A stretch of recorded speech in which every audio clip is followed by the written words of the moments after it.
Come vedete abbiamo già il primo protagonista seduto, pronto, Rocco Melis. Ti salutiamo con un applauso perché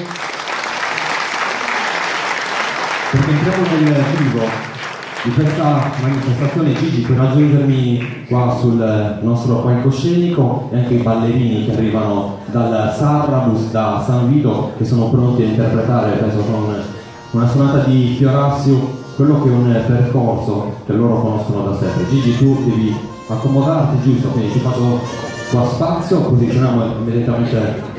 Allora, parliamo in piedi che ci faccia stare vicino alla gente, una testimonianza di quello che era il ballo appunto vissuto nella comunità di San Vito. Allora, saluto tutti gli associati del Sodalizio Associus Leonardo Sardegna, il direttivo e il presidente. Sono molto veloce perché so che devo essere stringato, quindi scusate, leggo, non parlo a braccio. Che anche quest'anno con grande impegno si sono prodigati per organizzare l'evento Salvesta dei Leonidas.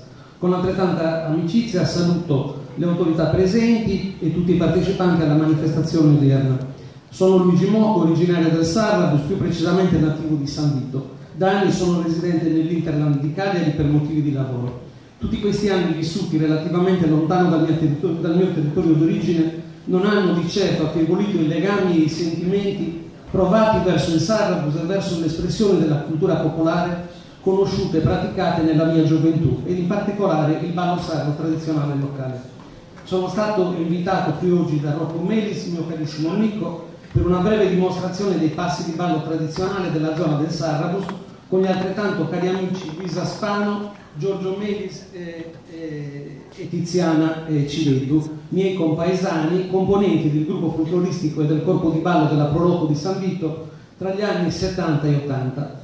Con un nutrito gruppo di coetanei iniziamo a frequentare la scuola di ballo sardo sarrabese istituita proprio in quegli anni in seno alla Proloco. Le lezioni si svolgevano nei locali di un vecchio cinema, gli insegnanti erano alcuni appassionati compaesani che praticavano il ballo sardo ed erano annoverati fra i più bravi ed esperti ballerini del paese. Descrivendo brevemente il ballo sardo sarrabese possiamo dire che i passi base sono tre: Suvasso Dorrao, Suvasso Edresi e Suvasso Puntao, che possono essere eseguiti anche con varianti o abbellimenti detti frurillus, e l'azione del ballo in quel caso è detta frurillai o affrurillai. Il piede sinistro nei passi base muove sempre per primo in avanti, mentre in rari casi nelle varianti o frurillus viene mandato in avanti per primo il piede destro, ma molto raramente.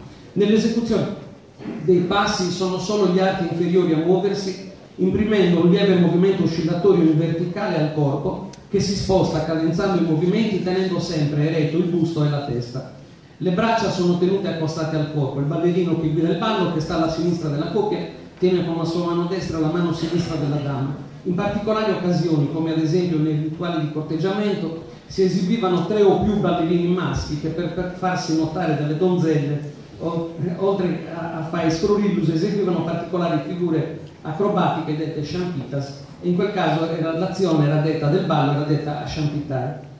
I nostri maestri, oltre al ballo, ci insegnarono anche ad amare e a conoscere le launetas. Questo arcaico strumento musicale fatto di canne e di altri comuni materiali, diffuso in gran parte del territorio regionale, è stato ed è profondamente radicato anche nella cultura e nelle tradizioni popolari del Sarrabus, che fra i suoi nativi annovera nel tempo un discreto numero di proveti, suonatori e maestri. Mentre frequentavamo la scuola di ballo nei primi anni, conoscemmo il maestro Luigi Lai, il nostro compaesano, che ci diede spiegazioni utili sul susseguirsi nei vari brani delle frasi musicali o nodas in relazione all'esecuzione dei passi base del ballo e degli abbellimenti. In quel periodo in alcuni di noi nacque il desiderio di imparare a suonare le launetas. Grazie alle prime nozioni del nostro carissimo maestro Lai, in un piccolo gruppetto iniziamo ad apprendere la tecnica basilare del fiato continuo e a suonare i primi elementari brani. Fra i primi allievi del maestro Luigi Lai c'era proprio Rocco, che grazie alla sua forte tenacia e perseveranza ha continuato a coltivare questa grande passione, perseguendo encomiabili capacità e diventando un esperto suonatore. Il binomio Launedas, ballo tradizionale sarrabese, non è l'unico legame esistente fra le varie espressioni della cultura e della tradizione popolare del Sarrabus, ma è certamente fra quelli con valenza più significativi nella civiltà rurale del nostro territorio.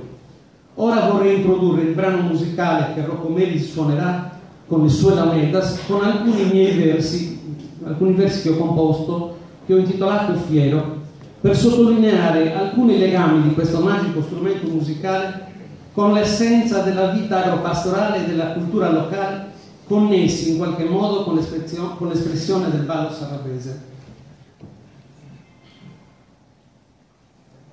Allora, il brano si intitola Fiero, dove immobile il falco misura con le ombre le sue prede, ricongiunge il branco il capraro, passi sbranati, ormai senza energia, butta sopra quei sassi sciolti di pietraia, graffiato dal cisto e dal lentisco, col cuore nei timpani, affannandosi inerpica, lanciando urli bestiali.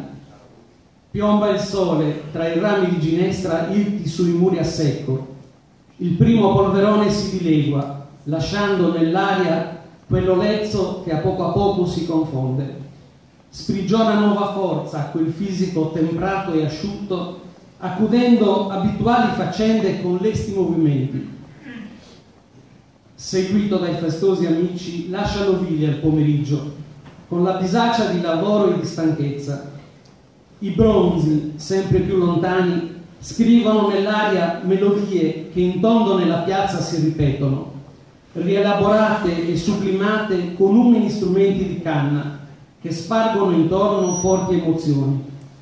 Le luci e i colori dei suoni proiettano in un surreale caleidoscopio la storia di un popolo fiero, impressa sui selci di basalto e sui conci granitici, trapuntati da passi di danza, prima austeri e solenni, poi allegri e vivaci. Rocco Melis, il Sarabis,